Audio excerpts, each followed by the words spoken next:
olwaleero njagala tulabe enteeka gy'oteekako amasannyalaze nga tuteeka ku mita zaffe zino enkola empya. Amasannyalaze tumaze oggagwa tugagulidde ku ppewwe 1-2 bampada uniti 19. Kati tulabe ogateekako otya ku kamita kaffe kano. Kamita kaffe kano jjukira kasobola okubeerawo nga tekali mu masannyalaze. Kati kwata fuse eno eyitibwa fuse, ogiraba, giteeke mu masannyalaze.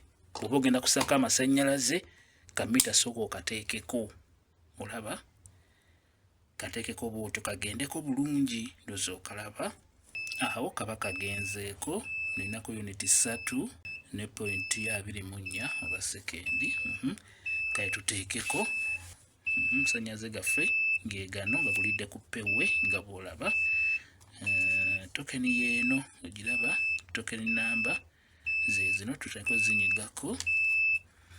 Kati wano bwe kagendako otandika butandisi kunyiga. Kale tutandika okunyiga. Wano 8 0 zirina kuba 20, olaba zirina kuba ennamba 2. Kati bw'omala ozinyigako ng'okakasiza nti zeezo, nyiga yes ke kano akalweri kakola nga yes, kanyige bw'otyo.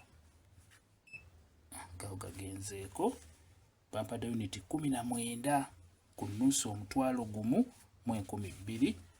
Kati mpezezzaako uniti 22 ne point 24 olw'ensonga mbadde ninako 3. Kyekyo bw'otyo oba oteekako amasannyalaze nga bw'olabye, kyangu tekisumbuwa. Kyekyo kye mbadde njagala okukulaga.